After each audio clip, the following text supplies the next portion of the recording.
Banking तयारी गरिरहनुभएका साथीहरूको लागि चाहिँ अति नै उपयोगी ऐन सम्पत्ति शुद्धिकरण निवारण ऐन 2064 को बारेमा यो भिडियोमा चर्चा गर्नेछौँ।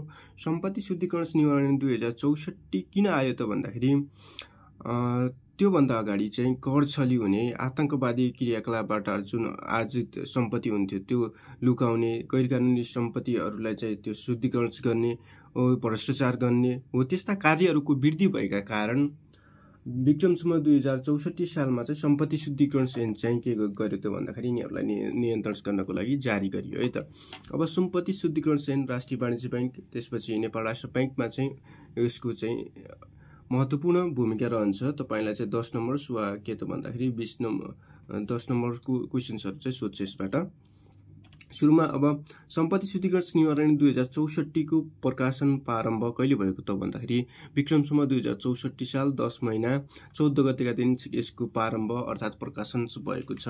त्यसपछि यसलाई हालसम्म चाहिँ 2 पटक चाहिँ के गरिएको छ, संशोधन गरिएको छ। सम्पत्ति शुद्धिकरण निवारण ऐन 2064 लाई हालसम्म 2 पटक चाहिँ यसलाई के गरिएको छ, संशोधन गरिएको छ। यसमा भएका कमी कमजोरीहरूलाई चाहिँ पहिलो चाहिँ 2068 साल 2 महिना 18 गते त्यसलाई संशोधन गरियो भने दोस्रो पटक भन्दाखेरि 2070 साल 12 महिना 12 गतेका दिन के गरिएको त यो ऐनलाई चाहिँ संशोधन गरिएको छ। यो ऐनको स्ट्रक्चरलाई हेर्दाखेरि यो ऐनमा चाहिँ 8 वटा परिच्छेदहरू, च्याप्टर्सहरू रहेका छन् अनि त्यसपछि 47 वटा के त भन्दाखेरि दफाहरू अर्थात् सेक्सनहरू रहेका छन् भने एउटा अनुसूची रहेको छ। यो स्ट्रक्चरमा के भएको छ त भन्दाखेरि यो ऐन चाहिँ बनाएको छ है त। अब यो ऐनलाई चाहिँ हामी दफा वाइज हैन त्यसको च्याप्टर वाइज जानु भन्दा पनि एक्जामको पर्सपेक्टिभबाट चाहिँ कसरी चाहिँ सोध्छ, कस्तो क्वेशन्सहरुले चाहिँ हामी डिल गर्न सक्छौं भन्ने कुराहरु चाहिँ आउट अफ त्यो जुन दफा च्याप्टर भन्दा पनि त्यो भन्दा बाहिरबाट चाहिँ क्वेशन्सहरु कसरी सोध्छ, कसरी चाहिँ आएका छन् ती क्वेशन्सहरुको बारेमा चाहिँ हामी छलफल गर्ने छौं, त्यसको डिस्कस गर्ने छौं है त। सुरुमा चाहिँ अब प्रस्तावना अलि हेरिहालौं। प्रस्तावनामा के छ त भन्दाखेरि प्रस्तावना भनेको के हो त भन्दाखेरि उद्देश्यहरु है, त्यसको उद्देश्यहरु के कस्तो छ भन्ने कुराहरु प्रस्तावनामा हुन्छ है। अपराध जन्य कार्यबाट चाहिँ प्राप्त सम्पत्ति शुद्धिकरण तथा आतंकवादी क्रियाकलापमा वित्तीय लगानी गर्ने कार्यलाई निवारण गर्नु सम्बन्धित कानुनी व्यवस्था गर्ने बाछिने भएकाले भन्दाखेरि अब यसको मेन उद्देश्य भनेको जुन अपराधजन्य कार्यबाट जुन प्राप्त सम्पत्ति हुन्छ, जुन गैरकानुनी सम्पत्ति हुन्छ हो त्यसलाई शुद्धिकरण तथा आतंकवादी क्रियाकलापमा चाहिँ जुन वित्तीय लगानी गर्ने जुन कार्य छ हो त्यो कार्यलाई चाहिँ निवारण गर्न, त्यसलाई चाहिँ रोकथाम गर्न, त्यसलाई कम गर्न हो। यो ऐनको के हो त मेन उद्देश्य, मेन अब्जेक्टिभ्स रहेको छ भन्ने चाहिँ भनिएको छ। प्रस्तावनाबाट कुनै पनि ऐनको उद्देश्य लेख्दाखेरि प्रस्तावनाबाट साभार गर्नुपर्ने हुन्छ। अब यो ऐनको उद्देश्यहरु हामी त्यसको बारेमा पनि चर्चा गर्छौं। अब सुरुमा चाहिँ सम्पत्ति शुद्धिकरण त्यो भने के हो त? अब सम्पत्ति शुद्धिकरण भने के हो त्यसको बारेमा हेरौं। सम्पत्ति शुद्धिकरण भनेको के हो त भन्दाखेरि गैरकानुनी सम्पत्ति जुन गैरकानुनी स्रोतबाट प्राप्त अर्थात् आर्जित सम्पत्तिलाई चरणबद्ध प्रक्रिया अपनाई कानुनी सम्पत्तिको रूपमा रूपान्तरण गर्ने अर्थात् गैरकानुनी सम्पत्तिलाई कानुनी सम्पत्तिको रूपमा निर्मलीकरण गर्ने कार्यलाई सम्पत्ति शुद्धिकरण भनिन्छ है त। अब सम्पत्ति शुद्धिकरण भनेको के त भन्दाखेरि कुनै पनि सम्पत्ति गैरकानुनी रूपमा गैरकानुनी स्रोतबाट आर्जित गरिएको छ भने हो त्यसलाई चाहिँ चरणबद्ध प्रक्रियाबाट एउटा चरणबद्ध प्रोसेसबाट त्यो के त सम्पत्तिलाई कानुनी सम्पत्तिमा चाहिँ रूपान्तरण गर्ने अर्थात् गैरकानुनी सम्पत्तिलाई कानुनी सम्पत्तिको रूपमा चाहिँ निर्मलीकरण गर्ने कार्य नै के हो त सम्पत्ति शुद्धिकरण हो।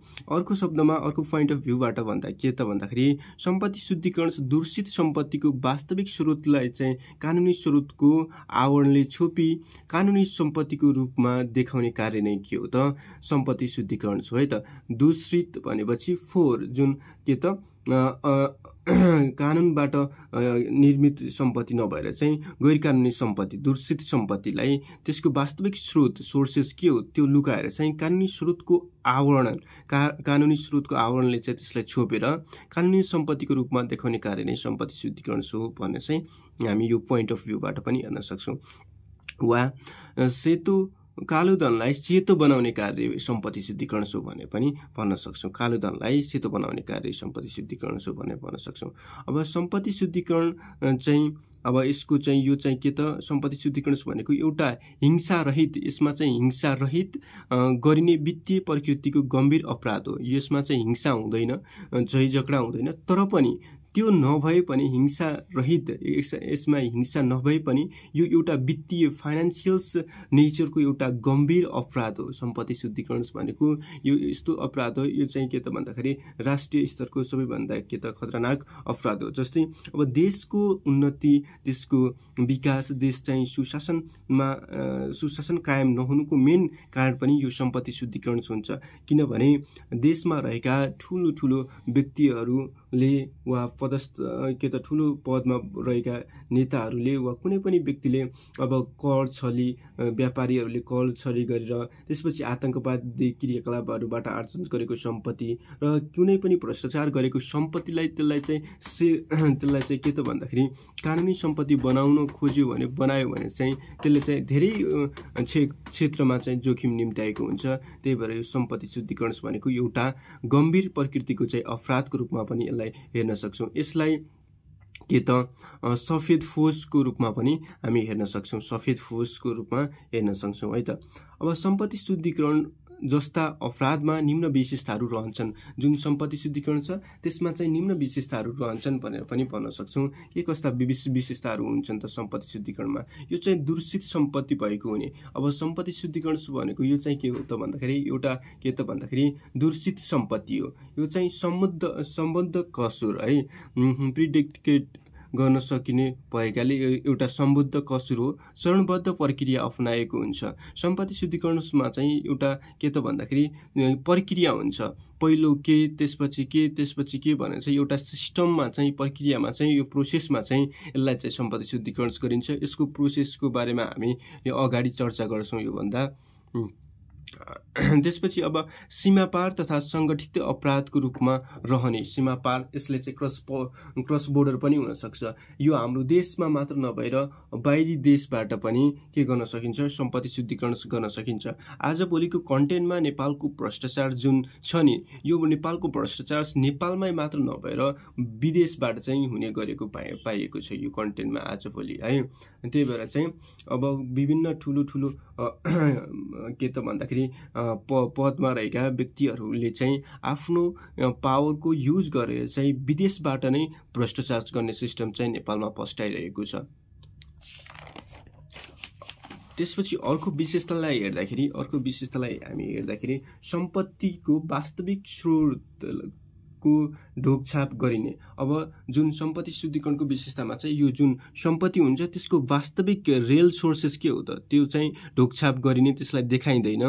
त्यसपछि एकभन्दा बढी पक्षहरूको संलग्न हुन्छ हो। सम्पत्ति शुद्धिकरण गर्दाखेरि एउटै पक्षले चाहिँ गर्न सक्दैन, एउटै पक्षले उसले चाहिँ के गर्न सक्दैन त, चरणबद्ध प्रक्रियामा जुन कार्यहरू भइरहेका हुन्छन् त्यो चरणबद्ध प्रक्रियामा चाहिँ ऊ एक्लैले चाहिँ जान सक्दैन। त्यही भएर चाहिँ एकभन्दा बढी पक्षहरूको संलग्नता रहेको हुन्छ।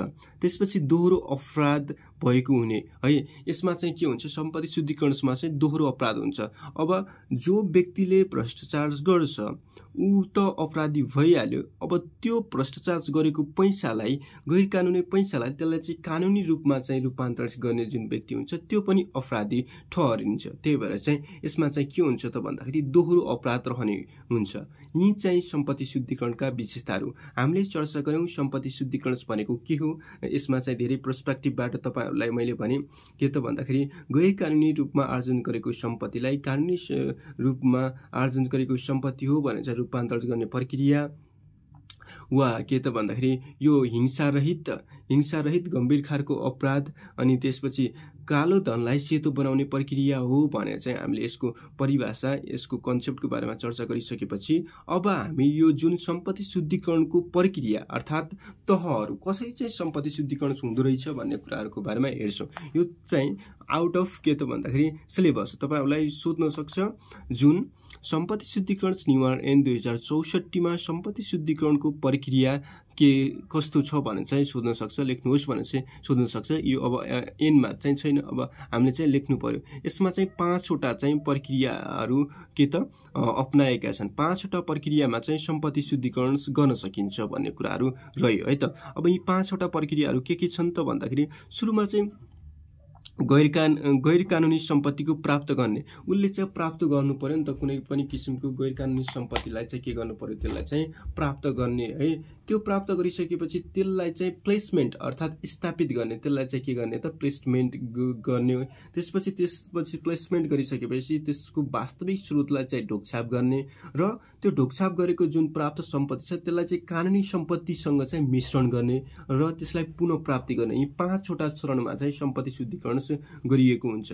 यी 5 वटा चरणमा सम्पत्ति शुद्धिकरण गरिएको हुन्छ। अब हामी एक एक चरणहरूको बारेमा चर्चा गर्दै हामी अगाडि बढ्नेछौँ। पहिलो चरणमा चाहिँ के भने त मैले गैर कानुनी सम्पत्तिको प्राप्ति। गैर कानुनी सम्पत्तिको प्राप्तिमा चाहिँ के हुन्छ त भन्दाखेरि सुरुमा चाहिँ उसले चाहिँ अब इलिगल्स एसिड्सहरू चाहिँ के गर्नु पर्यो, त्यसलाई चाहिँ गेन गर्नु पर्यो। अब कुनै भ्रष्टाचार गरेर होस् वा कर छली गरेर होस् वा कुनै पनि आतंकवादी वित्तीय कारोबारहरू गरेर होस्, कुनै पनि कुरा गरेर त्यसले चाहिँ गैर कानुनी सम्पत्ति चाहिँ प्राप्त गर्नु पर्यो। त्यसमा चाहिँ सम्बद्ध कसुर मार्फत गैर कानुनी सम्पत्ति चाहिँ प्राप्त गर्ने। यसमा चाहिँ कसुर हुन्छ है। अब कसुर जुन सम्पत्ति आर्जन गरिन्छ, सम्बद्ध कसुर भन्नाले के हो त भन्दाखेरि अब सम्बद्ध कसुर भनेको भ्रष्टाचार, कर छली, ठगी, वित्तीय अपराध, तस्करी आदि पर्दछन् हो। यसरी चाहिँ सुरुमा प्राप्त गर्यो गैर कानुनी सम्पत्ति।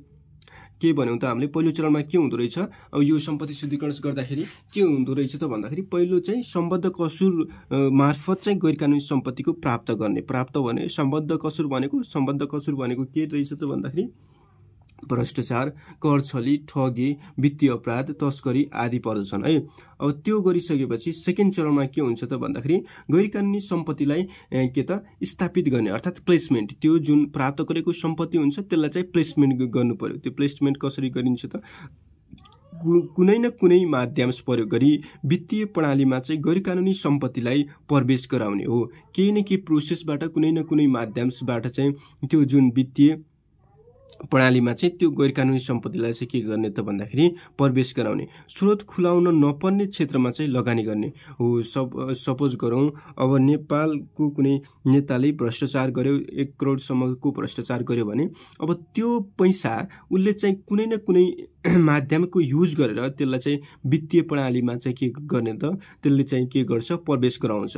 त्यो वित्तीय प्रणालीमा प्रवेश गराउनको लागि उसले चाहिँ कुनै सोर्सेसहरू नखुलाउने क्षेत्रहरूमा लगानी गर्न सक्छ। उसले चाहिँ बाहिरी के त भन्दाखेरि विदेशमा कुनै एसिड्सहरू के गर्न सक्छ, किन्न सक्छ वा कसैलाई लोन दिन सक्छ है। त्यस्तो कुराहरू गर्नको लागि चाहिँ के गर्छ त भन्दाखेरि त्यसले चाहिँ त्यो प्रक्रियामा चाहिँ स्थापित गर्ने कुराहरू चाहिँ रहन्छ। पहिलो हामीले चाहिँ प्राप्ति गऱ्यौँ, जुन चाहिँ सम्बद्ध कसुरबाट चाहिँ विभिन्न गैर कानुनी सम्पत्तिहरू चाहिँ प्राप्त गर्ने र त्यो सम्पत्तिलाई के गर्ने त भन्दाखेरि कुनै न कुनै माध्यमको प्रयोग गरेर वित्तीय प्रणालीमा चाहिँ त्यसलाई चाहिँ प्रवेश गराउने र स्रोत नखुल्ने जुन नखुल्ने पर्ने जुन सिस्टम छ त्यसमा चाहिँ के गर्ने त भन्दाखेरि लगानी गर्ने भन्ने कुरा सेकेन्ड चरणमा भयो। अब थर्ड स्टेपमा के हुन्छ त भन्दाखेरि अब त्यसमा चाहिँ गैर कानुनी सम्पत्तिको वास्तविक स्रोतलाई चाहिँ ढोकछाप गर्ने। अब त्यसको वास्तविक स्रोत के हो त, सपोज गरौँ अब कसैले चाहिँ अब कर छलेको छ भने होइन, कुनै व्यवसायले कर छलेको छ भने त्यो सोर्सेस भयो। जन भ्रष्टाचार गरेको छ भने त्यो नेपाल सरकारको कुन सेक्टरबाट चाहिँ भ्रष्टाचार गरेको छ हो, त्यो वास्तविक स्रोत के हो त, वास्तविक स्रोत के हो त, त्यसको ढोकछाप गर्ने। तेस्रो चरणमा चाहिँ अब त्यो ढोकछाप गर्ने जटिल र धेरै कारोबारहरू सञ्चालन गर्नुपर्ने हुन्छ। यसमा अब वास्तविक स्रोतको के त ढोकछाप गर्दाखेरि त्यसमा चाहिँ जटिल प्रक्रिया अपनाएको हुन्छ त्यो व्यक्तिले र धेरै कारोबारहरू चाहिँ गर्नुपर्ने हुन्छ। एउटा ठाउँबाट अर्को ठाउँ, अर्को ठाउँबाट चाहिँ अर्को ठाउँ गरेर चाहिँ त्यसलाई चाहिँ अलि ढाकछाप गर्नुपर्ने चाहिँ हुन्छ। त्यो अलि जटिल प्रक्रिया हो। लेखा प्रणाली र कर प्रणालीको प्रयोग गर्न सक्छ हो। लेखा प्रणाली र कर प्रणालीको प्रयोग गर्न सक्छ। जस्तै अब विभिन्न किसिमका व्यवसायहरूले चाहिँ के त कर छली गर्दाखेरि विभिन्न किसिमका के त अडिटरहरूसँग चाहिँ समन्वय गरेर उनीहरूले चाहिँ त्यो लेखा प्रणालीमा चाहिँ त्यो आफ्नो सोर्सहरूलाई चाहिँ लुकाउने जुन चलखेल गर्ने प्रक्रिया पनि गर्न सक्छन्। अकाउन्टिङमा चाहिँ अडिटमा चाहिँ त्यो कुराहरू पनि हुने गर्छ। गैरकानुनी सम्पत्तिको वास्तविक सोर्सेसलाई के गर्ने त ढाकछोप गर्ने। पहिलो हामीले चर्चा गऱ्यौँ गैरकानुनी सम्पत्तिको प्राप्ति गर्ने, सेकेन्डमा चाहिँ गैरकानुनी सम्पत्तिलाई त्यसलाई प्लेसमेन्ट अर्थात् स्थापित गर्ने, र थर्डमा चाहिँ त्यो स्थापित जुन सम्पत्ति छ त्यसको चाहिँ वास्तविक सोर्सेस अर्थात् वास्तविक स्रोतको चाहिँ के त ढोकछाप गर्ने। त्यो गरिसकेपछि अब चौथो नम्बर स्टेपमा चाहिँ फोर्थ स्टेपमा के हुन्छ त भन्दाखेरि गैरकानुनी सम्पत्तिलाई कानुनी सम्पत्तिसँग चाहिँ मिश्रण गराउने। अब जुन इलिगल पैसा हुन्छ त्यसलाई चाहिँ लिगल पैसासँग चाहिँ त्यसलाई चाहिँ के गर्नु पर्यो त मिश्रण गराउनु पर्यो। त्यसपछि के हुन्छ त भन्दाखेरि त्यो इलिगल पैसा नै के भइहाल्यो त लिगल भइहाल्यो है त। गैरकानुनी सम्पत्तिलाई चाहिँ कानुनी सम्पत्तिसँग चाहिँ मिश्रण गराउने। कानुनी सम्पत्तिसँग मिसाउन नयाँ सम्पत्ति खरिद बिक्री कारोबार गर्ने हो। त्यो आफूले जुन गैरकानुनी सम्पत्ति छ त्यसले चाहिँ के त नयाँ सम्पत्तिहरू खरिद बिक्री गर्न सक्छ। नयाँ सम्पत्ति खरिद बिक्री गर्ने बित्तिकै त्यो लिगल भइहाल्यो नि त होइन। त्यसपछि बैंक तथा वित्तीय प्रणालीमा चाहिँ के गर्न सक्छ, डिपोजिट गर्न सक्छ, हो जम्मा गर्न सक्छ। अब यो गरिसकेपछि यो सम्पत्ति पछि गैरकानुनी हो भन्यो भने बैंकमा चाहिँ रिस्क क्रिएट हुने भयो नि त हो। यो त्यही भएर चाहिँ यो गैरकानुनी सम्पत्ति अब शुद्धिकरण गर्नु चाहिँ एउटा के त भन्दाखेरि गम्भीर खालको हिंसारहित अपराध हो भनेर चाहिँ हामीले जुन पढिरहेका हुन्छौँ त्यो यसले चाहिँ रिस्क क्रिएट गर्छ भविष्यमा है। अब अन्तिम चरण भनेको यसको चाहिँ सम्पत्तिको पुनः प्राप्ति। पहिलो गैरकानुनी रूपमा प्राप्ति गर्यो, अब सम्पत्तिको पुनः प्राप्ति। अब राम्रो सम्पत्ति प्राप्त गर्छ है त। उसले औपचारिक माध्यम मार्फत रकमको भुक्तानी दिने, औपचारिक माध्यम मार्फत। अब जुन बैंक तथा वित्तीय संस्थामा डिपोजिट गरेको छ भने त उसले चाहिँ औपचारिक मार्फत चाहिँ के त टुल्सहरूको औपचारिक माध्यमको प्रयोग गरेर चाहिँ त्यसलाई चाहिँ भुक्तानी त्यसलाई लिन सक्छ नि त हो, त्यो गर्न सक्छ। बैंक तथा वित्तीय प्रणालीमा चाहिँ प्रयोग भएको रकम लगानीको स्थानान्तरण गर्न सक्छ। त्यसले चाहिँ बैंक तथा वित्तीय संस्थामा चाहिँ जुन डिपोजिट गरिएको रकम हुन्छ त्यसलाई चाहिँ के गर्न सक्छ, त्यसको स्थान चाहिँ परिवर्तन गर्न सक्छ भनेर चाहिँ यी 5वटा चरणमा चाहिँ सम्पत्ति शुद्धिकरणको प्रक्रिया वा तहहरू चाहिँ रहेको हुन्छ। सम्पत्ति शुद्धिकरण गरिन्छ भन्ने कुराहरू हामीले चर्चा गऱ्यौँ। यो त भयो सिलेबस जुन के त हाम्रो एनमा नभएका कुराहरू होइन, एनमा चाहिँ छैनन्। अब एनमा नभएका अरू थुप्रै कुराहरूको बारेमा चर्चा गर्छौँ। यो अब सम्पत्ति शुद्धिकरण निवारण 2064 का उद्देश्यहरू लेख्नुहोस् भने पनि सोध्न सक्छ। अब एनमा चाहिँ उद्देश्य भनेर चाहिँ लेखेको छैन। यो चाहिँ अब प्रस्तावनाबाट चाहिँ मैले भनिरहेको हुन्छु, प्रस्तावनाबाट चाहिँ साभार गर्नुपर्ने हुन्छ। अब त्यो प्रस्तावनाबाट साभार गरेका 2-3वटा उद्देश्यहरू यसको बारेमा हामी हेर्छौँ। सम्पत्ति शुद्धिकरण निवारण 2064 का उद्देश्यहरू पहिलो रह्यो सम्पत्ति शुद्धिकरण हुने कार्यलाई रोकथाम गर्ने। अब सम्पत्ति शुद्धिकरण हुन नदिने, त्यसलाई चाहिँ के गर्ने त प्रोटेक्ट गर्ने, त्यसलाई चाहिँ रोकथाम गर्ने है, पहिलो उद्देश्य। अब सेकेन्डमा चाहिँ नेपालमा चाहिँ आतंकवादी क्रियाकलापबाट वित्तीय लगानी हुन सक्ने कार्यलाई चाहिँ नियन्त्रण गर्ने। अब कुनै पनि आतंकवादी क्रियाकलापबाट आर्जित सम्पत्तिलाई त्यो सम्पत्ति वित्तीय लगानी हुन सक्छ नि त हो। त्यो वित्तीय लगानी हुन सक्नु नै के हो त सम्पत्ति शुद्धिकरण गर्ने प्रक्रिया हो नि त। त्यो सम्पत्ति शुद्धिकरण गर्न खोजिया हो नि त हो। त्यसलाई चाहिँ रोक्नु नै के हो त भन्दाखेरि त्यसलाई नियन्त्रण गर्नु नै यसको के त उद्देश्य रहेको हुन्छ, निवारण गर्नु नै यसको उद्देश्य रहेको हुन्छ। अर्को भन्दाखेरि आर्थिक कारोबारमा चाहिँ पारदर्शिता कायम गरी सुशासनको प्रवर्धन गर्ने। आर्थिक जुन सुकै आर्थिक कारोबार हुन्छ त्यसमा चाहिँ पारदर्शिता हुनु पर्यो। सबैले चाहिँ देख्ने खालको, सबैले चाहिँ भेटाउने खालको, सबैले चाहिँ त्यसको स्टेटमेन्ट के त जानकारी पाउने खालको पारदर्शिता कायम गरी सुशासनको चाहिँ असल शासनको प्रवर्धन गर्ने हो आर्थिक कारोबारमा है। आर्थिक कारोबारमा पारदर्शिता कायम गरी के त सुशासनको चाहिँ के गर्ने त सुशासनको चाहिँ प्रवर्धन गर्ने भन्ने चाहिँ सम्पत्ति शुद्धिकरण निवारण ऐन 2064 का उद्देश्यहरू रहे। अब हामी अर्को क्वेसन चाहिँ हेर्छौँ। सम्पत्ति शुद्धिकरण निवारण ऐन 2064 मा भएका प्रावधानहरू, विशेषताहरू, व्यवस्थाहरू के हुन् भनेर चाहिँ सोद्धाखेरि चाहिँ हामीले चाहिँ के लेख्नुपर्छ भन्ने कुराको बारेमा चर्चा गर्छौँ है त। अब सम्पत्ति शुद्धिकरण निवारण 2064 मा भएका विशेषताहरू, प्रावधानहरू, व्यवस्थाहरूको बारेमा हामी हेर्छौं।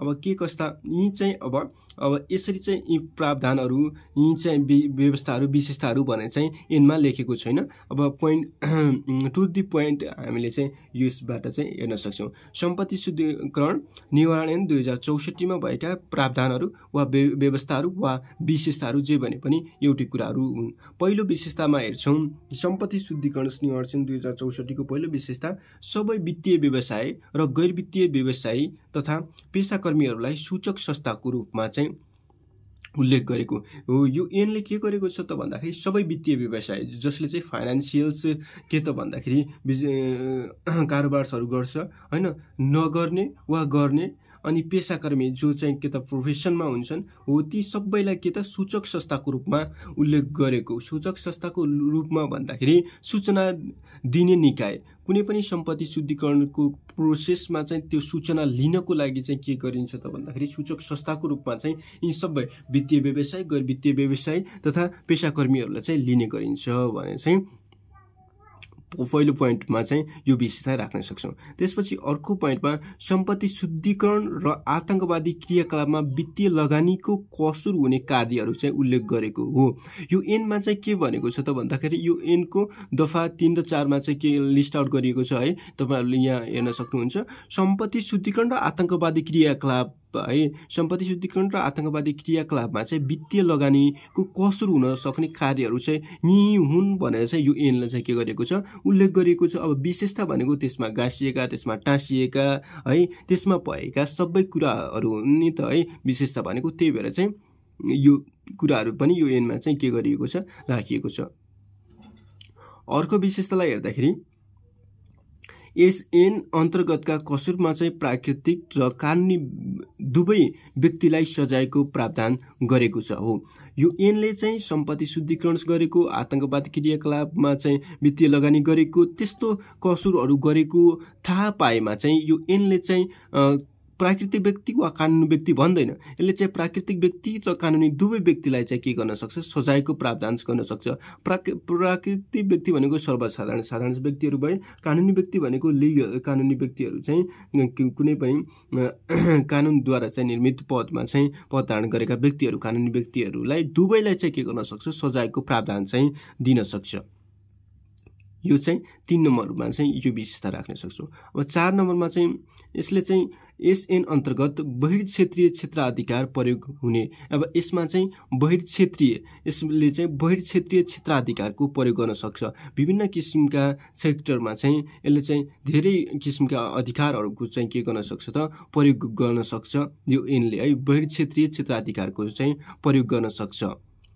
अनि 5 नम्बर विशेषतामा हामी के भन्न सक्छौं, एसएन अन्तर्गत पारस्परिक कानुनी सहायता र सुपर्दगी सम्बन्धी व्यवस्था रहेको हो। यसमा चाहिँ कुनै पनि पारस्परिक कानुनी सहायता चाहिएको अवस्थामा वा सुपर्दगीको कन्डिसनमा चाहिँ यसले चाहिँ के गर्न सक्छ भन्ने कुराहरू यसमा व्यवस्था गरिएको छ। पारस्परिक कानुनी सहायता र सुपर्दगीको सम्बन्धमा चाहिँ व्यवस्था रहेको भने चाहिँ यो विशेषतालाई पनि हामी जोड्न सक्छौं। अनि अर्को बेनामी कारोबार र काल्पनिक व्यक्तिको नाममा खाता सञ्चालन गर्न नहुने व्यवस्था रहेको। कुनै पनि व्यक्तिले बेनामी अर्थात् जसको अब नाम त छ हैन, जसले चाहिँ के त नाम गुमाएको छ हैन, त्यस्तो बेनामी भएका, इज्जत नभएका व्यक्तिहरू भए। काल्पनिक व्यक्ति भनेपछि उसको नाम त छ तर त्यो व्यक्ति छैन भने त्यस्तो व्यक्तिको नाममा खाता खोल्ने, सञ्चालन गर्न नहुने व्यवस्था चाहिँ यो एनले तोकेको छ। अरु थुप्रै विशेषताहरू छन्, तपाईहरु चाहिँ एक्टबाट चाहिँ त्यो एनबाट पनि अब त्यसका परिचितहरूलाई पनि विशेषताको रूपमा लिन सक्नुहुन्छ। तर पनि म जम्मा कति 20 वटा जति छन्, म 67 रूपमा चाहिँ तपाईहरुलाई चाहिँ भन्न गइरहेको छु है त। नेपालमा सेल्फ ब्याङ्किङ कारोबार गर्न निषेध गरिन्छ हो। नेपालमा चाहिँ जुन छाया ब्याङ्किङ भन्ने हुन्छ है, त्यो दफा 7 मा छ। तपाईले छाया ब्याङ्किङको बारेमा चाहिँ दफा 7 बाट चाहिँ के त यसलाई हेर्न सक्नुहुन्छ हो। त्यो छाया ब्याङ्किङको बारेमा पनि यसमा चाहिँ कारोबार गर्नु पाइदैन, सेल्फ ब्याङ्किङ गर्न पाइदैन भने चाहिँ भनेको छ। कानुन बमोजिम दर्ता भएको फिजिकली रूपमा चाहिँ प्रेजेन्ट हुँदैन भने त्यो चाहिँ के त छाया ब्याङ्किङ हो है। अब कानुनी रूपमा चाहिँ दर्ता हुने तर फिजिकली रूपमा चाहिँ त्यसलाई चाहिँ के त्यहाँ प्रेजेन्ट नहुने जुन कारोबार हुन्छ त्यसलाई चाहिँ छाया ब्याङ्किङ भनिन्छ। छाया ब्याङ्किङ चाहिँ नेपालमा चाहिँ निषेध छ। नेपालको कन्टेन्टमा चाहिँ कन्टेस्टमा हेर्दाखेरि छाया ब्याङ्किङ चाहिँ गरिँदैन नेपालमा। त्यसपछि सूचक संस्थाले चाहिँ आफ्ना ग्राहकहरूको पहिचान लिनुपर्ने सूचक संस्थाहरू जुन हुन्छन्, सूचक संस्था भनेको सूचना दिने संस्थाहरू, ब्याङ्किङ सेक्टरहरू, त्यस्ताहरूले चाहिँ आफ्नो ग्राहकहरूको चाहिँ पहिचान लिनुपर्ने KYC चाहिँ लिनुमा चाहिँ जोड दिनुपर्छ। अनि अर्को विशेषतामा हेर्छौँ हामी जोखिमयुक्त ग्राहकहरूको कारोबारमा निरन्तर अनुगमन गर्नुपर्ने व्यवस्था गरेको। यो यसले के भन्छ त भन्दाखेरि एउटा जोखिमयुक्त ग्राहकहरू छन् भने ती जोखिमयुक्त ग्राहकहरूको चाहिँ पहिचान गरेर तिनीहरूको निरन्तर रूपमा चाहिँ अनुगमन गरिरहनुपर्छ भन्ने व्यवस्था यसमा रहेको छ। अनि सूचक संस्था र नियमनकारी निकायको भूमिका चाहिँ उल्लेख गरेको। सूचक संस्था भनेको मैले भनिसकेँ तपाईँहरूलाई सूचना दिने निकायहरू, सूचना दिने निकाय र नियमनकारी, त्यो नियमनकारी जसले चाहिँ नियमन गर्छ त्यो नियमनकारी निकायको भूमिकाको बारेमा चाहिँ उल्लेख गरिएको छ। यो ऐनमा चाहिँ के गरिएको छ, सूचक संस्थाले के गर्ने, के कस्तो भूमिका हुन्छ सूचक संस्थाको र नियमनकारी निकायको चाहिँ के कस्तो भूमिका हुन्छ भने चाहिँ यो ऐनमा भनिएको छ, तोकिएको छ वा उल्लेख गरिएको छ, लेखिएको छ भन्ने कुराहरू रह्यो। अर्को विशेषतामा हेर्छौँ सम्पत्ति शुद्धिकरण समेतका अपराधलाई चाहिँ नियन्त्रण गर्न। सम्पत्ति शुद्धिकरण समेतका यो पनि भयो, यो समेतका अरू पनि अपराध हुन सक्छन्। समेतका अपराधलाई नियन्त्रण गर्न नीति तर्जुमा गर्ने, कार्यान्वयनका लागि समन्वय कायम गर्ने राष्ट्रिय समन्वय समितिको व्यवस्था गरेको हो। यो ऐनले के गरेको छ त भन्दाखेरि ती सम्पत्ति शुद्धिकरण जुन अपराधलाई नियन्त्रण गर्नको लागि नीति तर्जुमा गर्ने, पोलिसी मेकिङ गर्ने, पोलिसी मेकिङ गरिसकेपछि त्यसलाई इम्प्लिमेन्ट गर्ने, कार्यान्वयनका लागि चाहिँ समन्वयको कोर्डिनेसन्स गर्ने र राष्ट्रिय समन्वय समितिको व्यवस्था गरेको छ। नेसनल कोर्डिनेसन कमिटीको चाहिँ यसले के गरेको छ, NCC को चाहिँ के गरेको छ, व्यवस्था गरेको छ। कसले त सम्पत्ति शुद्धिकरण निवारण ऐन 2064 ले चाहिँ के गरेको छ, सम्पत्ति शुद्धिकरण जुन अपराध छ त्यसलाई चाहिँ नियन्त्रण गर्नको लागि सम्पत्ति शुद्धिकरण नियन्त्रणको लागि चाहिँ NCC नेसनल कोर्डिनेसन्स कमिटीको चाहिँ के गरेको छ, व्यवस्था गरिएको छ यो ऐनमा। त्यसपछि अर्को विशेषतामा हेर्न सक्छौँ शंकास्पद कारोबारको सूचना संकलन, विश्लेषण र प्रभावका लागि वित्तीय जानकारी इकाइको चाहिँ व्यवस्था गरेको। के त शंकास्पद कुनै पनि अब शंका लागेको कारोबार छ भने, शंकास्पद ट्रान्जेक्सन्सहरू भइरहेको छ भने त्यसको सूचना सङ्कलन गर्ने, त्यसको सूचना कलेक्ट गर्ने, त्यो सूचना कलेक्ट गरिसकेपछि त्यसको विश्लेषण गर्ने, के कस्तो भइरहेको छ, त्यो के हो भन्ने कुराहरू त्यसको एनालाइसिस गर्ने, त्यसको विश्लेषण गर्ने र प्रभावका लागि जुन वित्तीय जानकारी इकाइको व्यवस्था गर्ने। यसमा चाहिँ FIU अर्थात् फाइनेन्सियल इन्टेलिजेन्ट युनिटको चाहिँ के गर्ने त व्यवस्था गरिएको छ। कसले त सम्पत्ति शुद्धिकरण निवारण ऐनले चाहिँ शंकास्पद कारोबारहरूको सूचना सङ्कलन र विश्लेषण र त्यसको प्रभावका लागि वित्तीय जानकारी इकाइ अर्थात् फाइनेन्सियल इन्टेलिजेन्स युनिटको चाहिँ व्यवस्था गरिएको छ। कसले त भन्दाखेरि सम्पत्ति शुद्धिकरण निवारण ऐन 2064 ले यो चाहिँ विशेषताको रूपमा चाहिँ हामी हेर्न सक्छौँ। अनि त्यसपछि 13 नम्बर विशेषतामा चाहिँ हामी हेर्न सक्छौँ यस ऐन अन्तर्गतका कसुरहरूको अनुसन्धान र अभियोजनका लागि त्यसलाई चाहिँ सुरुमा चाहिँ अनुसन्धान गर्नु पर्यो र अनुसन्धान गरिसकेपछि त्यसको चाहिँ अभियोजन पनि उठाउनु पर्यो। त्यो अभियोजनका लागि सम्पत्ति शुद्धिकरण अनुसन्धान विभागको व्यवस्था गरिएको छ है। यसमा चाहिँ सम्पत्ति शुद्धिकरण सम्पत्ति डिपार्टमेन्ट अफ मनी ल्यान्डरिङ के त भन्दाखेरि जुन डिपार्टमेन्ट छ त्यो के त अनुसन्धान विभाग छ है। DMLI जुन छ DMLI ले के गर्छ, अनुसन्धान गर्छ हो। त्यो अनुसन्धान कमिटीको चाहिँ के गरेको छ त व्यवस्था गरिएको छ यो ऐनले सम्पत्ति शुद्धिकरणमा चाहिँ अनुसन्धान गर्न र त्यसलाई चाहिँ त्यो अभियोजन लगाउनको लागि यो ऐनले के गरेको छ, DMLI को चाहिँ के गरिएको छ त व्यवस्था गरिएको छ भनेर चाहिँ हामी भन्न सक्छौँ। यसमा चाहिँ अब 20 वटा जति विशेषताहरू छन्। तपाईहरुले चाहिँ अब क्वेशनले मागेको 10 नम्बरमा मागेको भने 12 सम्म लेख्न सक्नुहुन्छ वा तपाईलाई चाहिँ अलि बढाउन चाहियो भने 15 सम्म पनि जान सक्नुहुन्छ। यो चाहिँ मैले 20 वटा सम्म चाहिँ लेखेको छु तपाईहरुलाई चाहिँ अलि सहजता होस् भन्नको लागि। अब यसबाट चाहिँ तपाईले चाहिँ आफूले चाहे जतिको प्वाइन्टहरु चाहिँ के गर्न सक्नुहुन्छ, यसबाट चाहिँ लेख्न सक्नुहुन्छ है त।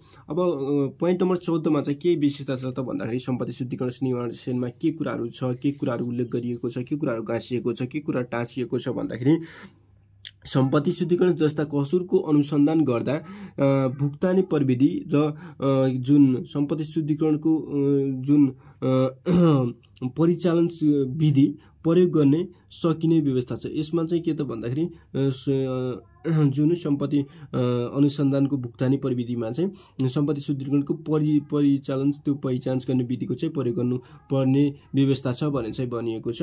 अब 15 नम्बरमा चाहिँ आवधिक रूपमा राष्ट्रिय जोखिम मूल्याङ्कन गर्ने भूमिका चाहिँ कार्यान्वयन समितिलाई चाहिँ तोकिएको छ। अब यो जुन आवधिक रूपमा चाहिँ जुन राष्ट्रिय जोखिमहरू के त मूल्याङ्कन गर्नुपर्ने हुन्छ हो त्यो मूल्याङ्कन गर्ने भूमिका चाहिँ त्यो कार्यान्वयन समितिलाई तोकेको छ। र आवधिक रूपमा है त आवधिक रूपमा जुन राष्ट्रिय जोखिमहरू चाहिँ के त नेसनल रिस्कहरू हुन्छन् त्यो नेसनल रिस्कहरूको चाहिँ मूल्याङ्कन गर्ने भूमिका चाहिँ कसले त मूल्याङ्कन कार्यान्वयन समिति के त भन्दाखेरि इम्प्लिमेन्ट गर्ने जुन एउटा कमिटी हुन्छ हो त्यो कार्यान्वयन समितिलाई चाहिँ तोकिदिएको छ भन्ने पोइन्टहरू राखेको छ 15 नम्बरमा। 16 नम्बर विशेषतामा हेर्दाखेरि कुनै पनि व्यक्ति विदेश जाँदा लैजाने विदेशी मुद्रा तथा विनिमय अधिकार पत्र घोषणा गर्नुपर्ने व्यवस्था छ है त। हो यो कुनै पनि व्यक्ति विदेश गयो भने सपोज गरौँ तपाईँ विदेश जाँदाखेरि चाहिँ विदेशी मुद्रा तथा विनिमय अधिकार पत्र घोषणा गर्नुपर्ने, यसमा चाहिँ एक्सचेन्ज गर्नुपर्ने, कुन पैसा लिनुपर्ने भन्ने कुराहरू चाहिँ यसमा चाहिँ व्यवस्था गरिएको छ। त्यसपछि अर्को 17 नम्बरमा चाहिँ हामी एसएन अन्तर्गतका कसुरमा चाहिँ जाहेरी तथा मुद्दा पेश गर्न हदम्याद खुल्ला गरेको, यसमा चाहिँ खुल्ला रहेको हदम्याद खुल्ला रहेको छ। कुनै पनि सम्पत्ति शुद्धिकरण अन्तर्गतका कसुरहरूको चाहिँ जाहेरी दिनुको लागि चाहिँ हदम्याद चाहिँ यसमा चाहिँ रहेको हुन्छ, त्यसको दायरा रहेको हुन्छ, कति दिनसम्म चाहिँ कस्तो हदम्याद छ भन्ने कुराहरू चाहिँ यसमा उल्लेख गरिएको हुन्छ।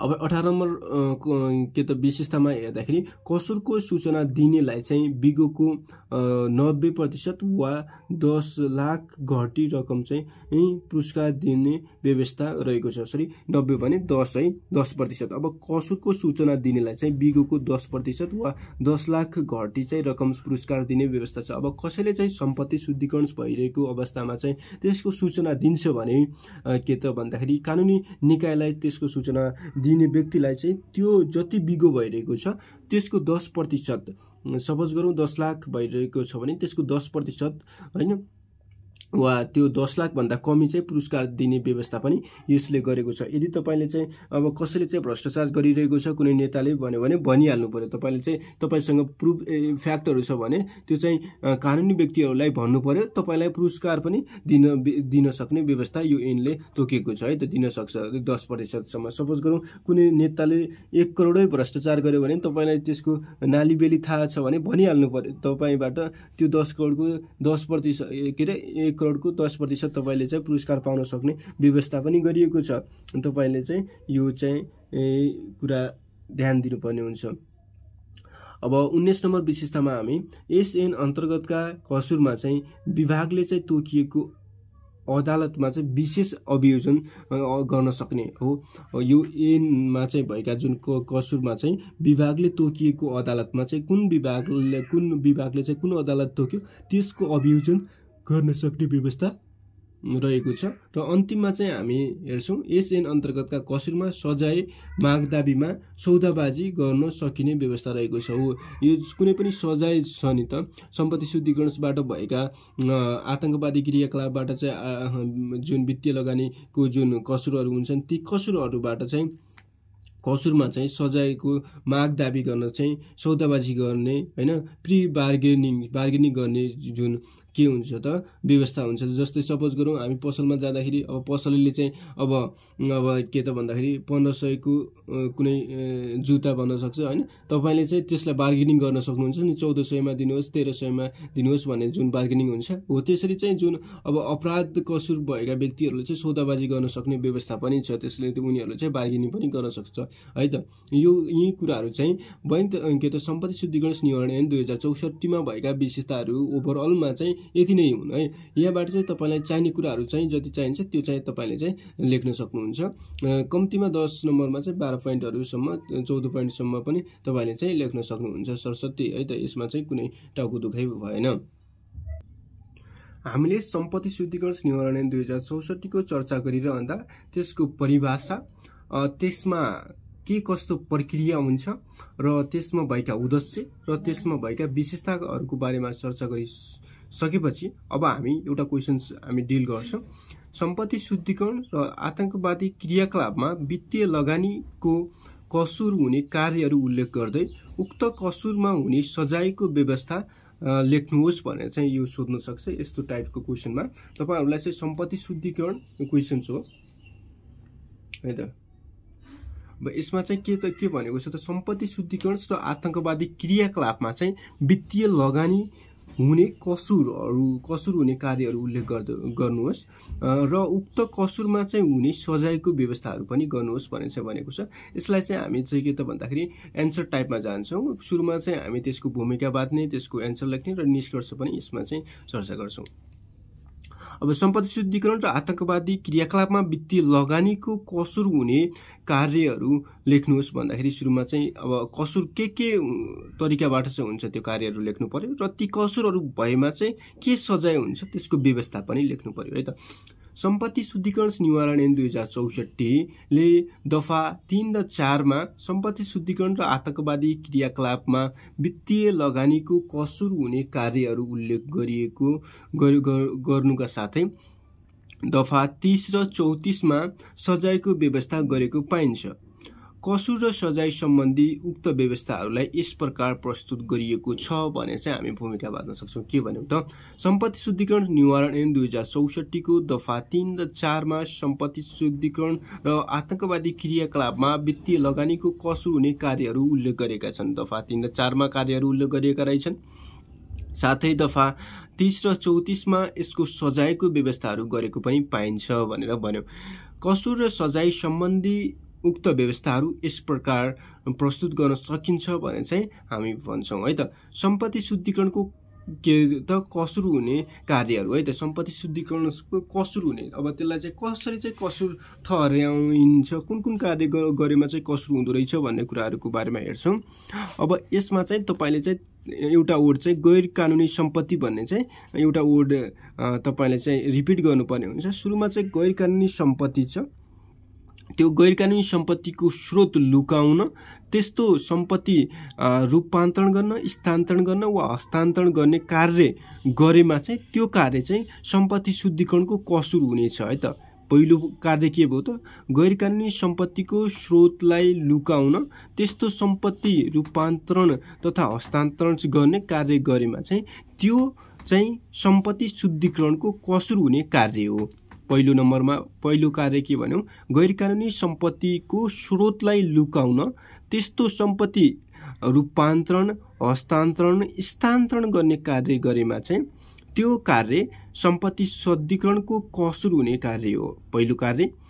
सेकेन्डमा चाहिँ हामी गैर कानुनी सम्पत्ति हो भनी जानी त्यो चाहिँ कानुनबाट चाहिँ आर्जित सम्पत्ति होइन तर गैर कानुनी सम्पत्ति हो भनी जानी त्यस्तो सम्पत्तिलाई प्राप्त गर्ने, त्यसलाई गेन गर्ने र त्यसलाई कब्जामा लिने कार्य गरेमा त्यो सम्पत्ति शुद्धिकरण कसुर हुने कार्य हो। ठीक छ। गैर कानुनी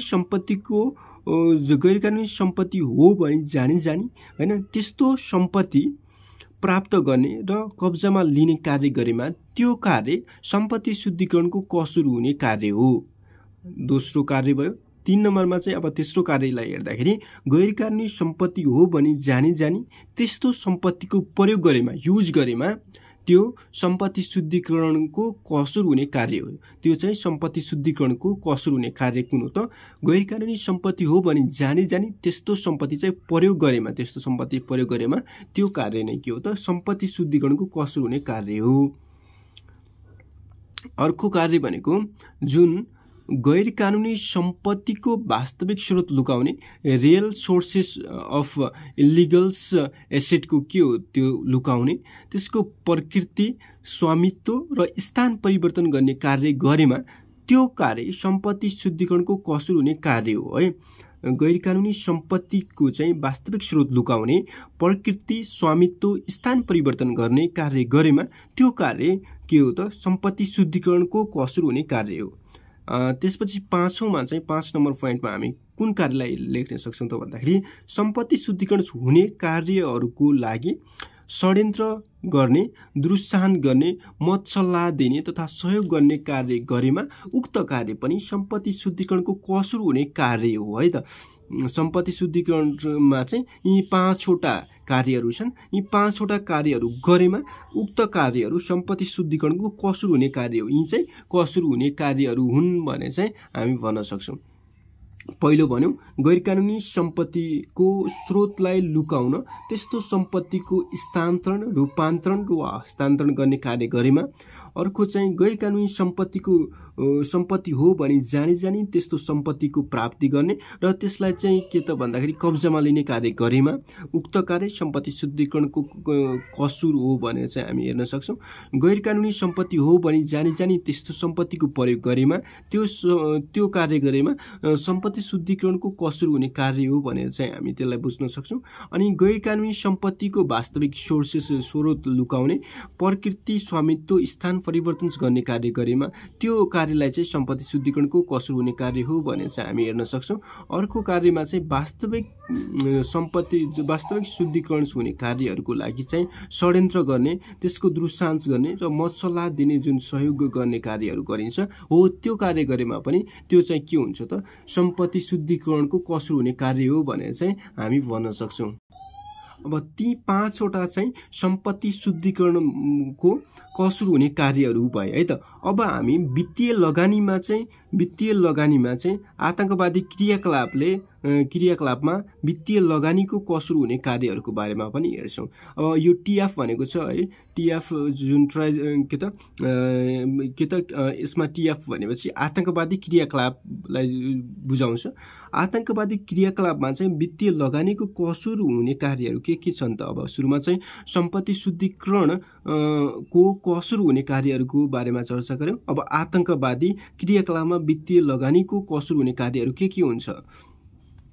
आतंकवादी कार्यमा चाहिँ प्रयोग हुने जानी जानी इच्छाले रकम तथा कोष चाहिँ उपलब्ध गराउने कार्य गरेमा हो। कुनै पनि सूचक संस्थाहरूले चाहिँ वा कुनै पनि व्यक्तिले वा कुनै पनि संस्थाले आतंकवादी कार्यमा चाहिँ प्रयोग हुने हो भने जानेर चाहिँ के गर्ने त जानी पनि उसको इच्छाले चाहिँ रकम कोष उपलब्ध गराउने कार्य गरेमा उक्त कार्य आतंकवादी क्रियाकलापमा चाहिँ वित्तीय लगानीको कसुर हुने कार्य हो भने चाहिँ बुझ्न सकिन्छ। अनि त्यसपछि आतंकवादी क्रियाकलापमा चाहिँ वित्तीय लगानीको चाहिँ उद्योग गर्ने कार्य गरेमा। अब उद्योग भनेको प्रयास है, एटेम्प्ट गरेमा आतंकवादी क्रियाकलापमा चाहिँ वित्तीय लगानी गर्ने प्रयास गरेमा चाहिँ त्यो पनि के हो त वित्तीय लगानीको कसुर हुने कार्य हो। वित्तीय लगानीको चाहिँ आतंकवादी क्रियाकलापमा वित्तीय लगानीको कसुर हुने कार्य हो के त प्रयास एटेम्प्ट गरेमा मात्र है। लमा के भन्छ उद्योग भनेको चाहिँ जुन व्यावसायिक उद्योग होइन, लमा चाहिँ त्यसलाई चाहिँ प्रयास अर्थात् एटेम्प्ट भनेर चाहिँ भन्न सक्छौँ। अनि आतंकवादी क्रियाकलापमा चाहिँ भौतिक तथा अभौतिक सहयोग गर्ने कार्य गरेमा हो। कुनै पनि आतंकवादी क्रियाकलापमा चाहिँ वित्तीय लगानीको कसुर हुने कार्य भनेको त्यसमा भौतिक फिजिकल्ली वा अभौतिक सहयोग गर्ने कार्य गरेमा चाहिँ उक्त कार्य नै आतंकवादी क्रियाकलापमा वित्तीय लगानीको कसुर हुने कार्य हो। आतंकवादी क्रियाकलापमा वित्तीय लगानीको कसुर हुने कार्य हो। त्यसपछि आतंकवादी क्रियाकलापमा वित्तीय लगानीका सम्बन्धमा सहयोग गर्ने, आबद्ध हुने जस्ता कार्यहरू गरेमा, यी कार्यहरू गरेमा आतंकवादी क्रियाकलापमा वित्तीय लगानीको कसुर हुने कार्यहरू ठहरिनेछन् भनेर चाहिँ हामीले दुईटा खण्ड, पहिलोमा चाहिँ हामीले चाहिँ सम्पत्ति शुद्धिकरणको कसुर हुने कार्यको बारेमा चर्चा गर्यौं 5वटा पोइन्टमा। त्यसपछि आतंकवादी क्रियाकलापमा चाहिँ वित्तीय लगानीको कसुर हुने कार्यहरू चाहिँ 4वटा पोइन्टहरूको डिस्कस गरिसकेपछि अब ती कार्यहरू गरेमा चाहिँ के कस्ता किसिमका सजायहरू छन्, ती सजायहरूको व्यवस्था के गरिएको छ त्यसको बारेमा चर्चा गर्छौं। ती सजायहरूको व्यवस्थाको बारेमा हेर्दाखेरि पहिलो, सम्पत्ति शुद्धिकरणको कसुरमा चाहिँ बिगो जफत गरी बिगोको दोब्बर जरिवाना र 2 देखि 10 वर्षसम्म कैद हुन सक्छ। यदि सम्पत्ति शुद्धिकरणको कसुर थाहा पाएमा पत्ता भएमा बिगो जफत भनेको सपोज गरौँ 1 करोडको सम्पत्ति शुद्धिकरण गर्न खोजेको छ भने त्यो 1 करोड जफत, बिगो जफत गरी बिगोको दोब्बर भनेको चाहिँ 1 करोडको दोब्बर 2 करोडको जरिवाना र त्यसलाई 2 वर्षदेखि 10 वर्षसम्म चाहिँ कैद पनि हुन सक्ने सजायको व्यवस्था गरिएको छ सम्पत्ति शुद्धिकरणको कसुरमा है। त्यसपछि यो चाहिँ सम्पत्ति शुद्धिकरणको कसुरमा भयो। अब आतंकवादी कार्यमा चाहिँ वित्तीय लगानीको कसुर गरेमा चाहिँ आतंकवादी कार्यमा वित्तीय लगानी गर्ने कसुर गरेमा बिगो जफत गरी बिगोको 5 गुणासम्म जरिवाना र 3 देखि 20 वर्षसम्म चाहिँ कैद हुन्छ। ओहो, यो चाहिँ के त मान्छे मार्ने कसुर भन्दा पनि डेन्जर कसुर के त सजाय छ है। यसमा चाहिँ जस्तै सपोज गरौँ तपाईले चाहिँ 1 करोडको आतंकवादी लगानी गर्न खोज्यो भने 1 करोडको आतंकवादी क्रियाकलापमा चाहिँ लगानी गर्न खोज्यो भने त्यसको 5 गुणा भनेपछि तपाईले चाहिँ 5 करोड चाहिँ जरिवाना तिर्नु पर्यो। 5 करोड जरिवाना सँगै 3 वर्षदेखि 20 वर्षको कैद सजाय पनि भोग्नुपर्ने हुन्छ। यो चाहिँ आतंकवादी कार्यमा चाहिँ वित्तीय लगानीको कसुर हुने कार्य गरेमा चाहिँ यो सजायको व्यवस्था हुन्छ। त्यसपछि अर्को चाहिँ आतंकवादी कार्यमा आतंकवादी क्रियाकलापमा चाहिँ जुन वित्तीय लगानीको चाहिँ कसुरमा चाहिँ बिगो नभएमा चाहिँ 1 करोडसम्म चाहिँ जरिवाना। अब बिगो चाहिँ खुलेन, बिगो चाहिँ अब थाहा भएन कति छ त्यसको बिगो हैन, कति अब कसुर गर्न खोजेको, कति लगानी गर्न खोजेको, त्यो कुरा थाहा भएन भने 1 करोडसम्म चाहिँ जरिवाना गर्न सकिन्छ। त्यसपछि अर्को सजाय के छ त भन्दाखेरि सूचक संस्थाका उच्च पदाधिकारीहरूले कसुर गरेमा थप 10% सजाय हुन्छ। हो, सूचक संस्था भन्दाखेरि सूचना दिने जुन संस्थाहरू हुन्छन् त्यसमा उच्च पदाधिकारीहरूले चाहिँ कसुर गरेमा उनीहरूलाई चाहिँ अरू प्राकृतिक व्यक्तिहरू भन्दा थप 10% सजाय बढी हुन्छ। यहाँ जुन माथिका पोइन्टमा यति सजाय हुन्छ भनेका छौँ। अब त्यसमा चाहिँ 10% चाहिँ के हुने भयो त इन्क्रिज गर्नुपर्ने हुन्छ के को लागि, सूचक संस्थाका उच्च पदाधिकारीहरूले चाहिँ कसुर गरेमा। त्यसपछि अर्को सजाय के छ त भन्दाखेरि सहयोग गर्नेलाई मुख्य कसुरदारको आधार र षड्यन्त्र गर्नेलाई मुख्य कसुर सरह चाहिँ सजाय दिने हो। अब कुनै पनि आतंकवादी क्रियाकलापमा चाहिँ अन्त सहयोग गर्नका लागि मुख्य कसुरको आधारमा चाहिँ जुन आधारमा षड्यन्त्र गर्नेलाई चाहिँ मुख्य कसुरको चाहिँ सरह चाहिँ के गर्ने त सजाय दिने भन्ने कुराहरू भयो। अब हामीले चाहिँ अब सुरु सम्पत्ति शुद्धिकरणको कसुरमा हुने कार्यहरूको बारेमा चर्चा गर्यौं। त्यसपछि आतंकवादी क्रियाकलापमा वित्तीय लगानीको कसुरको हुने कार्यहरूको बारेमा चर्चा गर्यौं र त्यसमा भएको सजायहरूको बारेमा चर्चा गरिसकेपछि अब अर्को एउटा अन्तिम सजाय के छ त भन्दाखेरि कानुनी व्यक्तिले चाहिँ कसुर गरेमा चाहिँ अरूको भन्दा जुन जरिवानाको 5 गुणा चाहिँ बढी जरिवाना लिने र सो संस्थाको चाहिँ खारिजी पनि गर्न सक्ने कारबाही हुने त्यस्तो व्यवस्था छ है त कानुनी व्यक्तिहरूले चाहिँ कसुर गरेमा।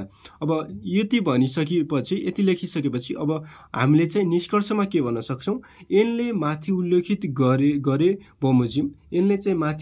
गरे बमोजिमका कसुर र सजायको व्यवस्था गरेको पाइन्छ। यस व्यवस्थाले कसुरमा कारबाही गर्ने र सम्पत्ति शुद्धिकरण जस्ता कसुरको निवारण तथा नियन्त्रणलाई चाहिँ मद्दत गर्ने देखिन्छ भने चाहिँ हामीले यो क्वेशन्सको डिल गर्यौं। आतंकवादी क्रियाकलापमा चाहिँ सम्पत्ति शुद्धिकरण हुने कार्यहरू है दुईवटा कार्यहरू लेख्नु पर्यो, दुईवटा पोइन्ट अफ भ्यूबाट। सुरुमा चाहिँ सम्पत्ति शुद्धिकरणको कसुर हुने कार्यहरू लेख्नु पर्यो, त्यसपछि आतंकवादी क्रियाकलापमा चाहिँ वित्तीय लगानीको कसुर हुने कार्यहरू र ती कसुर हुने कार्यहरूको के कस्तो सजायको व्यवस्था छ त्यो व्यवस्थाहरू सँगै निष्कर्ष लेखेर चाहिँ त्यो क्वेशन्सलाई चाहिँ हामीले के गर्नु पर्यो, बिट मार्नु पर्ने अवस्था आयो। अब हामी अर्को क्वेशन चाहिँ हेर्छौं। सम्पत्ति शुद्धिकरण र आतंकवादी क्रियाकलापमा वित्तीय लगानीका कसुरको अनुसन्धान र अभियोजन सम्बन्धी ऐनले गरेका व्यवस्थाहरू। अब त्यो सम्पत्ति शुद्धिकरणसँग यो क्वेशन हो है, क्वेशन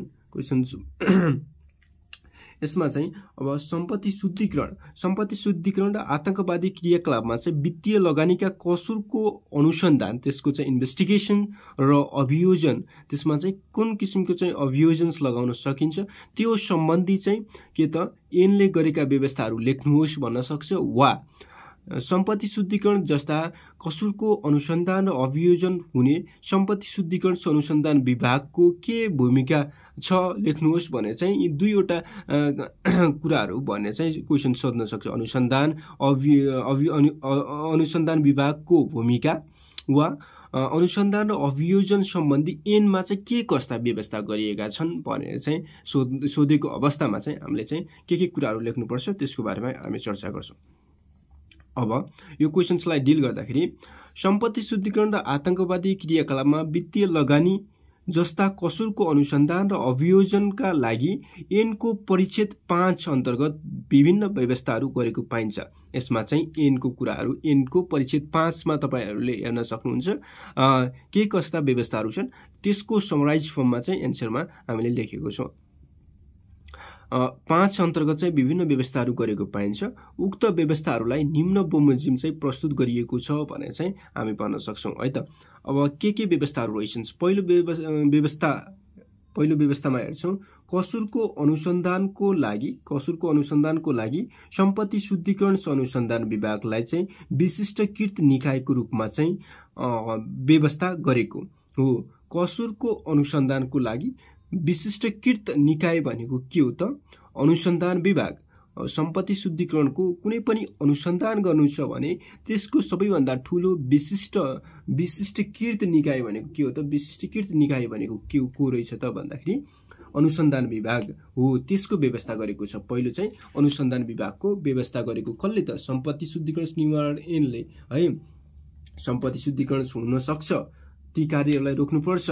आतंकवादी क्रियाकलापहरूमा चाहिँ वित्तीय लगानी हुन सक्छ ती कार्यहरूलाई रोक्नुपर्छ भन्नेको लागि त्यसमा अनुसन्धान गर्नुपर्छ, इन्भेस्टिगेसन्स गर्नुपर्छ भन्नका लागि कसुरको अनुसन्धानको लागि सम्पत्ति शुद्धिकरण अनुसन्धान विभाग के त? सम्पत्ति शुद्धिकरण अनुसन्धान विभाग है। अनुसन्धान विभाग मात्र होइन, सम्पत्ति शुद्धिकरण अनुसन्धान विभागको चाहिँ के गरेको छ?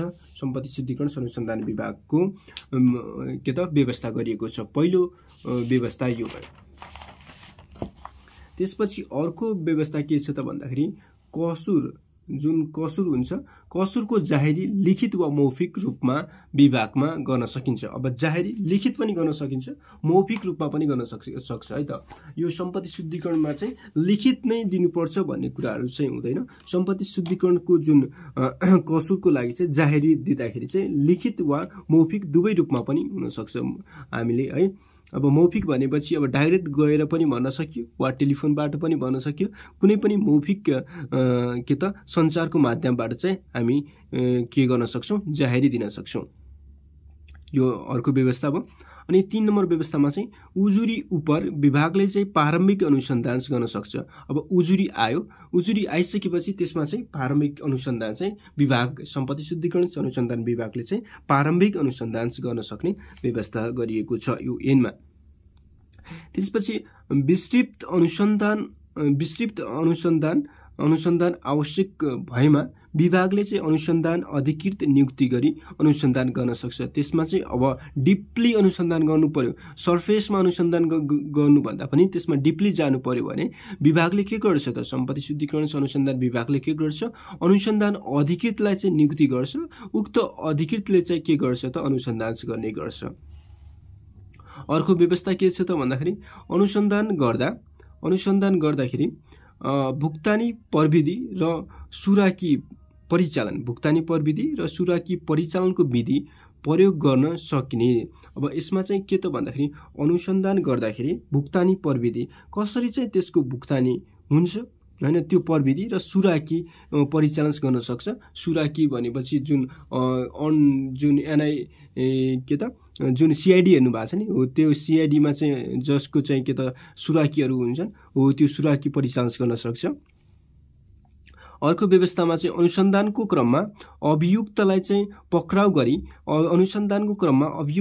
पक्राउ गरी बाटोको म्याद बाहेक 24 घण्टा भित्र मुद्दा के त भन्दाखेरि मुद्दा हेर्ने अधिकारी समक्ष चाहिँ पेश गर्नुपर्ने हुन्छ।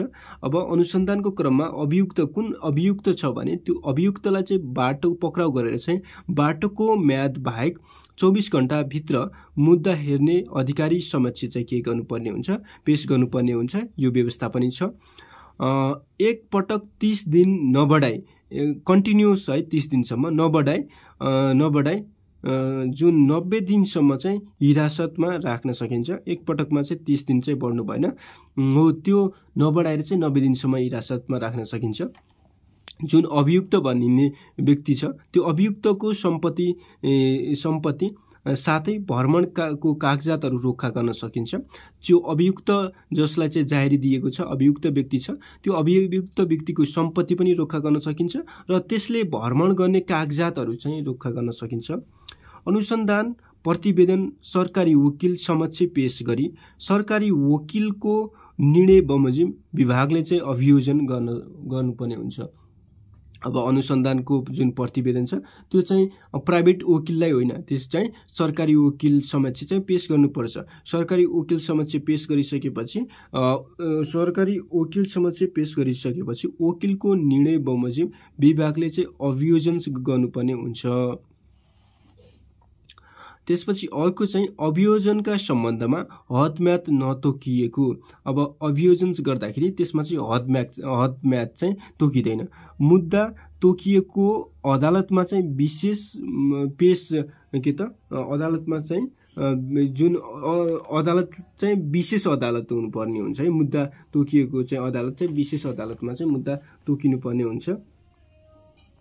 अनि अदालतबाट चाहिँ फैसला भए पश्चात सोको कार्यान्वयन, अदालतबाट भएको फैसला पश्चात चाहिँ सोको कार्यान्वयन जिल्ला अदालतबाट चाहिँ हुने व्यवस्था चाहिँ गरिएको छ।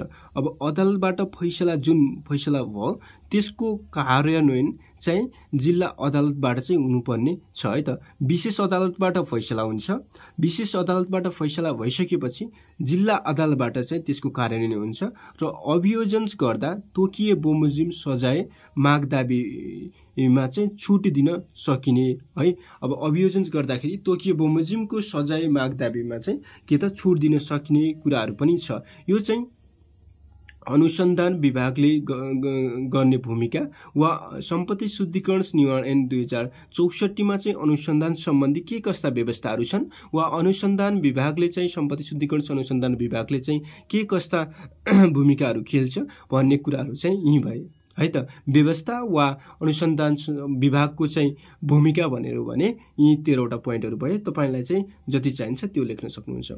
अब हामी अर्को एउटा अन्तिम यो भिडियोको चाहिँ अन्तिम क्वेसन डिल गर्छौं, त्यसपछि हामी यसलाई चाहिँ कन्टिन्यू गर्नेछौं अर्को भिडियोमा। सम्पत्ति शुद्धिकरण जस्ता कसुरलाई निवारण गर्न नेपालले गरेका प्रयासहरू। अब यो सम्पत्ति शुद्धिकरण निवारणलाई चाहिँ निवारण गर्न नेपालले, यो पनि क्वेसन है, सम्पत्ति शुद्धिकरण निवारण गर्न चाहिँ नेपालले गरेका प्रयासहरू उल्लेख गर्दै अपेक्षित नियन्त्रण हुन नसक्नुका कारणहरू समेत प्रस्तुत गर्नुहोस्। इम्पोर्टेन्ट सबैभन्दा चाहिँ अब यसमा चाहिँ के भन्यो त, सम्पत्ति शुद्धिकरण जस्ता कसुरलाई चाहिँ निवारण गर्न चाहिँ नेपालले गरेका प्रयासहरू, के कस्ता प्रयासहरू नेपालले गरेका छन्। उक्त अपेक्षित नियन्त्रण हुन चाहिँ सकेको छैन। उसको इच्छाले नेपाल सरकारले चाहेको जतिको कसुरहरू चाहिँ नियन्त्रण हुन सकेको छैन। ती नियन्त्रण हुन नसक्नुको कारणहरू समेत प्रस्तुत गर्नुहोस् भनेको छ। कारणहरू भनेको चाहिँ समस्या देखाउनुहोस् भनेको छ। अब नेपालले गरेका प्रयासहरू चाहिँ के छन् त। पहिलो पोइन्टमा हामी नीतिगत तथा कानुनी प्रयास तथा व्यवस्थाहरूको बारेमा हेर्छौं। नीतिगत तथा कानुनी प्रयासहरू चाहिँ नेपालले के गरेको छ भन्दाखेरि पहिलो चाहिँ सम्पत्ति शुद्धिकरण निवारण ऐन 2064 र यसको नियमावलीको व्यवस्था गरिएको छ। पहिलो यही भइहाल्यो है, सम्पत्ति शुद्धिकरण निवारण ऐन 2064 र यसको नियमावलीको चाहिँ व्यवस्था गरिएको छ कानुनी नीतिगत व्यवस्थामा चाहिँ। अर्को भनेको अपराधिक सम्पत्तिको रोक्का कब्जा जफत सम्बन्धी चाहिँ ऐन 2070 को व्यवस्था गरी त्यस्ता सम्पत्ति जफत गर्ने व्यवस्था गरेको।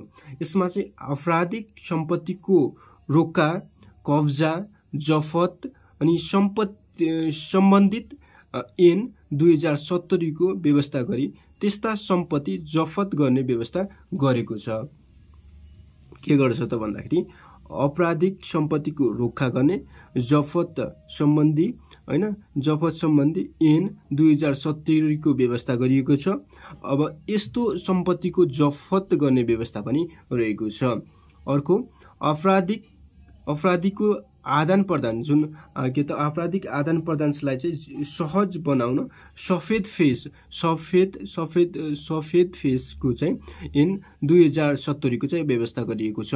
अपराधसँग चाहिँ सम्बन्धित सूचना आदान प्रदान गर्नका लागि पारस्परिक कानुनी सहायता ऐन 2070 को चाहिँ विकास गरिएको छ। संगठित अपराध नियन्त्रण सम्बन्धी ऐन 2070 व्यवस्था गरी कसुर नियन्त्रणमा चाहिँ जोड दिएको छ। यी चाहिँ कानुनी व्यवस्थाहरू भए।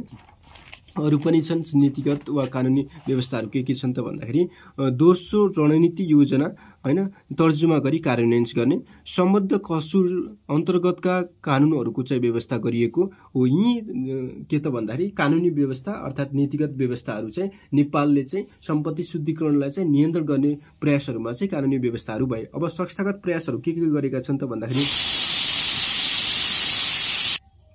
संस्थागत प्रयासहरूमा चाहिँ के छन् त भन्दाखेरि संस्थागत प्रयासमा चाहिँ अब नियमनकारी निकायको रूपमा नेपाल राष्ट्र बैंकबाट चाहिँ नियमनको चाहिँ काम हुने गरेको पारस्परिक कानुनी सहायताको केन्द्र जुन निकायको केन्द्रीय निकायको रूपमा चाहिँ कानुन मन्त्रालयलाई चाहिँ तोकिदिएको है। पारस्परिक कानुनी सहायताको केन्द्रीय निकाय को रहेछ त भन्दाखेरि कानुन मन्त्रालय हो। कानुन मन्त्रालय चाहिँ तोकेको। त्यसपछि अब अर्को चाहिँ गृह मन्त्रालय अन्तर्गत जफत गृह मन्त्रालय अन्तर्गत जफत सम्पत्ति व्यवस्थापन विभागको चाहिँ व्यवस्था गरिएको। अनि त्यसपछि नीति कार्यान्वयनका लागि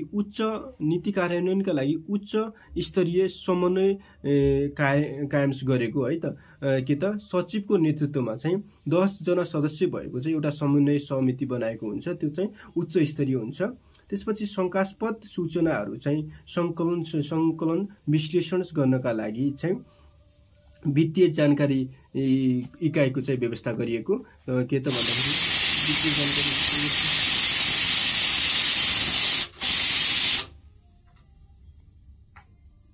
के त शंकास्पद कारोबारहरू सूचनाहरू संकलन गर्नको लागि चाहिँ वित्तीय जानकारी इकाइको चाहिँ व्यवस्था गरेको। यसमा चाहिँ के त सस्पेन्सेस ट्रान्जेक्सन रिपोर्टिङको चाहिँ कुराहरू भयो, टीटीआर को हैन रेकर्डिङ्सहरू ती कुराहरू रहेका हुन्छन्। अनि अर्को संस्थागत व्यवस्थाहरूमा चाहिँ के छ त भन्दाखेरि कसुर अनुसन्धान अभियोजनका लागि के त सम्पत्ति शुद्धिकरण अनुसन्धान विभागको चाहिँ प्रबन्ध गरिएको। अनि अनुसन्धानलाई चाहिँ के त प्रभावकारी बनाउन महान्यायाधिवक्ताको कार्यालय अन्तर्गत उच्च स्तरीय अनुसन्धान निर्देशन समितिको व्यवस्था गरिएको। विशेष अदालत, सर्वोच्च अदालत र जिल्ला अदालत मार्फत हुने जुन सुनाइ छ त्यसको व्यवस्था गरिएको। अभियोजनको नियन्त्रण महान्यायाधिवक्ताको कार्यालय अन्तर्गतबाट चाहिँ हुने व्यवस्था गरिएको। आन्तरिक राजस्व विभाग, मालपोत विभाग, अनि त्यसपछि मालपोत कार्यालय, धितोपत्र बोर्ड, बीमा समिति, महालेखा परीक्षकको कार्यालय र अख्तियार अनुसन्धान विभाग समेत प्रत्यक्ष वा अप्रत्यक्ष रूपमा चाहिँ संलग्न रहेको यो चाहिँ सम्पत्ति नेपालको सन्दर्भमा चाहिँ सम्पत्ति शुद्धिकरण नियन्त्रणलाई चाहिँ नेपाल सरकारले गरेका प्रयासहरू, कानुनी प्रयासहरू र संस्थागत प्रयासहरूको बारेमा चर्चा गर्यौं। अब त्यही क्वेशनमा के भनिएको थियो त भन्दाखेरि सम्पत्ति शुद्धिकरण निवारण गर्नको लागि नेपालले गरेका प्रयाससँगै चाहिँ यसमा चाहिँ अपेक्षित रूपमा चाहिँ नियन्त्रण हुन सकेको छैन। त्यसमा चाहिँ के कस्ता समस्याहरू छन् भने चाहिँ भनिएको थियो। नियन्त्रणमा देखिएका समस्याहरू सुरुमा चाहिँ प्रचलित ऐनमा देखिएका समस्याहरूको वा कमजोरीहरूको बारेमा चर्चा गरौँ। त्यसपछि अरू हेर्छौं। जस्तै ऐनमा के छ त भन्दाखेरि आतंकवादी क्रियाकलापमा चाहिँ वित्तीय लगानीको कसुर निर्धारण गर्न स्पष्ट व्यवस्था चाहिँ हुन नसकेको, स्पष्ट व्यवस्था कसुरको बारेमा चाहिँ स्पष्ट व्यवस्था हुन नसकेको। अनि सम्पत्ति शुद्धिकरणको विगो कायम गर्न दुविधा रहेको, कति विगो कायम गर्ने त्यसको दुविधा छ।